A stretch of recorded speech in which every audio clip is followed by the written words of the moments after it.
नमस्कार महाराष्ट्रातील तमाम दिव्यांग बांधवांसाठी हा व्हिडिओ अत्यंत महत्त्वाचा आहे। सकाळी आपण एक व्हिडिओ जो आहे तर तो तुमच्यापर्यंत पोहोचवलेला होता आणि त्यामध्ये बऱ्याच लाभार्थ्यांचे जे आहे तर ते कन्फ्युजन देखील झालेले होते। बऱ्याच लाभार्थ्यांना वाटलं की त्यांचे UDID कार्ड बंद होणार आहे की काय।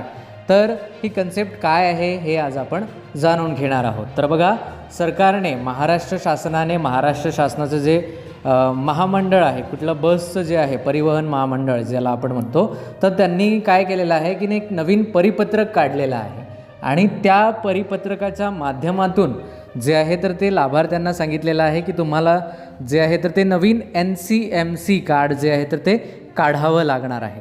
आता हे कार्ड कुठून काढावं लागणार आहे, काय काढावं लागणार आहे याविषयीची माहिती आपण त्या व्हिडिओमध्ये सविस्तर दिलेली आहे। परंतु लाभार्थ्यांच्या माध्यमातून एक कन्फ्युजन निर्माण झालेलं होतं की सर आमचं UDID कार्ड बंद झालेलं आहे का। तर तसं नाही, ते UDID कार्डच्या पूर्ण सर्व्हिसेस बंद होणार नाही।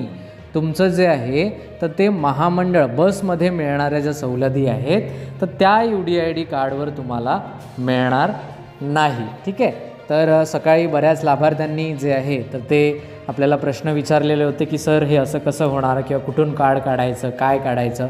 तर कार्ड तुम्हाला ते डेपोमधून काढावं लागणार आहे। त्याविषयीची मी सविस्तर माहिती आधीच्या व्हिडिओमध्ये सांगितलेली आहे की तुम्हाला किती रुपये लागणार आहे। तर 199 रुपये म्हणजे 200 रुपये तुम्हाला लागणार आहे। जर तुमच्याकडे आधीच कुठलंही हाताने लिहिलेलं किंवा सही शिक्के मारलेलं जर कार्ड असेल तर ते जमा करून तुम्हाला 150 रुपयाची रक्कम त्यांना द्यावी लागणार आहे। म्हणजे ते 149 रुपयात तुम्हाला कार्ड रिन्यू करून मिळणार आहे। आणि बाकी किती वेळ लागेल, प्रोसेस काय आहे याविषयीची सविस्तर माहिती तुम्हाला मी आधीच सांगितलेली आहे। त्यामुळे तुम्ही जे आहे तर ते काहीही चिंता करू नका, तुमचं UDID कार्ड अजिबात बंद होणार नाही। तुमचं जे आहे तर ते लाभ फक्त MSRTCमध्ये जो लाभ आहे महामंडळ बसमध्ये, तर तो UDID कार्डवर न मिळता आता नवीन कार्डवर मिळणार आहे। तर ही माहिती होती। तुमच्या मनामध्ये, बऱ्याच लाभार्थ्यांच्या मनामध्ये जे कन्फ्युजन होतं तर ते आता दूर करण्याचं काम जे आहे तर ते या व्हिडिओच्या माध्यमातून करायचं होतं। त्यामुळे हा व्हिडिओ तुमच्यापर्यंत पोहोचवलेला आहे।